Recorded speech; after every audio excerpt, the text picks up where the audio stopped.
Hello बच्चों, good morning. BCom first year, कैसे आप सभी?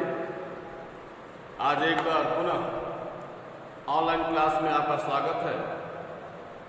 आज हम कुछ बच्चों का जो नॉन वर्बल कम्युनिकेशन और शाब्दिक संप्रेषण नहीं हुआ था, ये वीडियो मेरा उनके लिए है, अपने महाविद्यालय के समस्त छात्रों के लिए। तो नॉन वर्बल कम्युनिकेशंस के बारे में हम लोग डिस्कस करेंगे। कम्युनिकेशन संचार, जैसा आप जानते हैं कि दो या दो से अधिक व्यक्तियों के बीच अपने विचारों का आदान प्रदान होता है। यह दो प्रकार से होता है, वर्बल कम्युनिकेशन शब्दों के माध्यम से बोलकर, और नॉन वर्बल जब संदेशों को किसी सिग्नल साइन के माध्यम से, किसी चिन्ह के द्वारा, किसी संकेत के द्वारा हम संप्रेषित करते हैं तो इन्हें सांकेतिक संप्रेषण कहते हैं। इस प्रकार सांकेतिक संप्रेषण से अभिप्राय संपूर्ण संप्रेषण प्रक्रिया का, संपूर्ण संप्रेषण प्रक्रिया बिना शब्दों के होती है। जैसे आप सड़क से चले जा रहे हैं और रास्ते में एक बच्चा बैग लेते हुए, एक बच्चे का बैग टांगकर चित्र दिखाया गया है, तो हम समझते हैं कि सामने कोई स्कूल या कॉलेज है। हम चले जा रहे हैं सड़क पर, रास्ते में कहीं ऐसा बैरियर मिलता है, तो एक प्रकार का कम्युनिकेशन है जो यह बताता है आगे गति अवरोधक सड़कें हैं, कृपया धीरे चलें। हम चलते हैं, अचानक से रेड लाइट जल जाती है, हम रुक जाते हैं। यह एक प्रकार का कम्युनिकेशन है कि हमें रुकने का संकेत किया जा रहा है। फिर चौराहे पर ग्रीन लाइट चलती है, यह एक प्रकार का कम्युनिकेशन है जो हमें आगे बढ़ने की ओर इशारा करती है। जहाँ पर कम्युनिकेशन कुछ चिन्हों के माध्यम से हो, कुछ संकेत के माध्यम से हो, तो इसे हम क्या कहते हैं? अशाब्दिक संप्रेषण। यानी प्राचीन काल में जब भाषा की खोज नहीं हो पाई थी, उस समय भी संदेशों का संप्रेषण संकेतों एवं चिन्हों के द्वारा किया जाता था। जब हम 21वीं शताब्दी में प्रवेश कर गए हैं तथा मानवीय सभ्यता बहुत अधिक विकसित हो गई है, सूचना संप्रेषण विभिन्न प्रकार के आधुनिक साधन एवं तंत्र मानव के पास होते हैं। हम संक्षेप में कह सकते हैं कि संप्रेषण के वे सभी माध्यम सांकेतिक संप्रेषण में सम्मिलित होते हैं, जो न तो लिखित होते हैं न मौखिक होते हैं। यानी शब्दों के माध्यम से इनको व्यक्त नहीं किया जा सकता है। ये न तो लिखित होते हैं और ना ही मौखिक शब्दों में व्यक्त होते हैं। All communications that involves neither written nor spoken words but occur without use of word are termed as non-verbal communication। अब हम आते हैं इसके कार्य के बारे में। Function of non-verbal, function of non-verbal communication और शाब्दिक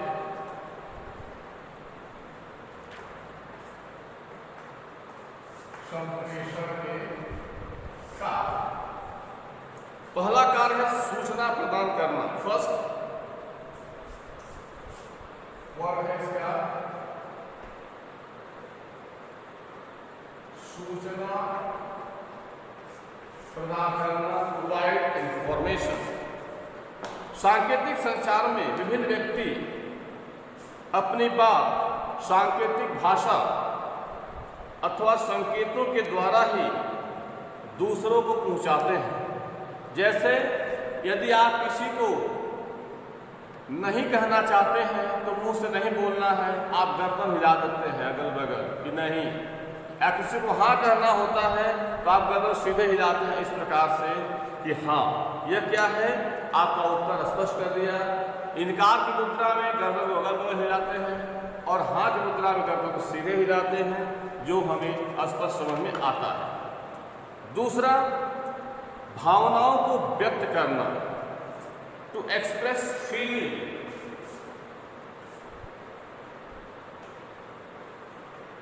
भावनाओं को व्यक्त करना, यानी सांकेतिक प्रक्रिया में एक व्यक्ति अपने हाव भाव और संकेतों के माध्यम से अपनी फीलिंग बता देता है। जैसे कोई सूचना पाकर आप बहुत प्रसन्न होते हैं तो आपके चेहरे पर हंसी आ जाती है। कुछ ऐसे न्यूज़ होते हैं जिसे हम शॉक हो जाते हैं, अचानक हमारा मुंह खुला रह जाता, अचानक से चुप हो जाना, माथे पर पसीना आ जाना, ये सब कहीं न कहीं से अपनी फीलिंग व्यक्त करती है। तीसरा, संदेश को प्रभावपूर्ण बनाना। तीसरा, संदेश को प्रभावपूर्ण बनाना। संदेश को प्रभावपूर्ण कैसे बनाएंगे?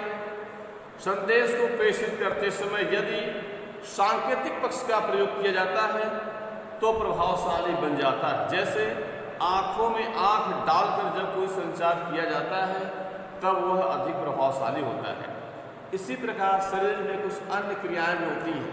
आप किसी से अगर बात कर रहे हैं, उसके सामने आंखों में आंख बात करेंगे तो आपका मैसेज एक इफेक्टिव होगा। लेकिन कोई सामने वाला अगर आपसे आंख मिला रहा है, आप उससे आंख मिला नहीं पा रहे हैं, तो इसका मतलब कि आपका मैसेज इफेक्टिव नहीं है। अपनी बातों को स्पष्ट तरीके से बोल देना। शरीर बहुत सारी ऐसी क्रियाएं होती हैं जो आपके संदेशों को प्रभावपूर्ण बना देती हैं। नेक्स्ट, कार्यों को सरल बनाना। चौथा, कार्यों को सरल बनाना। कई बार एक व्यक्ति दूसरे व्यक्ति को केवल संकेत द्वारा यह स्पष्ट बता देता है कि उसे कोई विशेष कार्य किस प्रकार करना चाहिए। इससे कार्य शीघ्र तथा सरलता से समाप्त हो जाता है। जैसे यदि किसी व्यक्ति को कमरे के अंदर जाने से रोकना है तो गर्दन या हाथ के इशारे से ही उसे कमरे के अंदर आने से रोक दिया जाता है। जैसे हमारे क्लास में पढ़ा रहे हैं और कोई बच्चा मैं कमी सर कहता है तो उसे हाथ लगाकर हटा देते हैं कि जाओ, या अगर बुलाना है आ जाओ। ऐसे हम सीधे कहते हैं, गर्दन हिलाते हैं। हम क्लास में पढ़ा रहे हैं, कोई बच्चा देर से आता है, वो चुपचाप पूछता है सर मैं कमी, तो हम पढ़ाते हुए गर्दन हिलाते हैं आ जाओ, या ऐसे ही हिलाते हैं कि नहीं मत आओ। तो इस प्रकार से हम कार्यों को सरल बना सकते हैं और बहुत सारे ऐसे माध्यम हैं। और अंतिम, वक्ता के अंदर के भाव को अभिव्यक्त करना। वक्ता के अंदर भाव को अभिव्यक्त करना।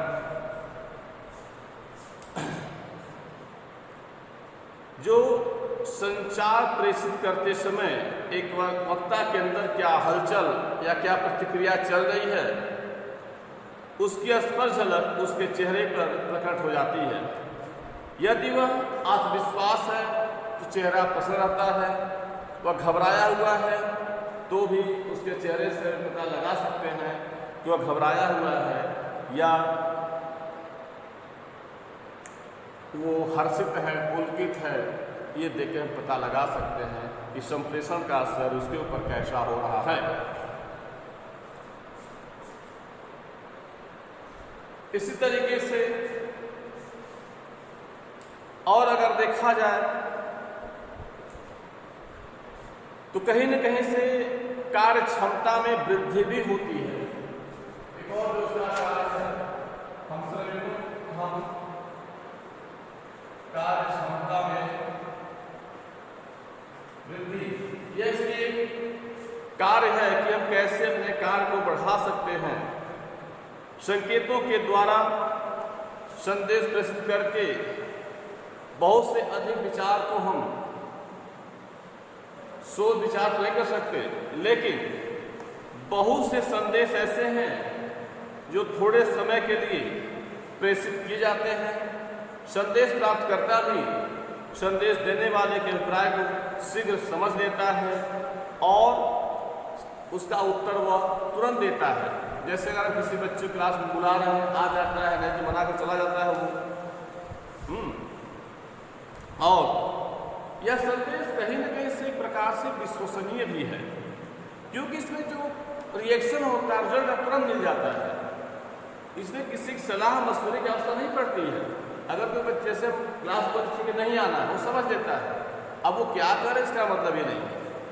तो कहीं न कहीं से इस नॉन कम्युनिकेशंस को प्रयोग करने से व्यक्ति के अंदर आत्मविश्वास भी आता है, कार्य क्षमता वृद्धि होती है और शीघ्र ही इसकी प्रतिपुष्टि हो जाती है। इसमें किसी प्रकार का शंका समाधान तुरंत हो जाता है।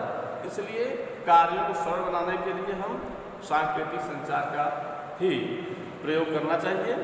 अब इसके बाद इसके जो प्रकार हैं उसको हम अगले वीडियो में देखेंगे। धन्यवाद।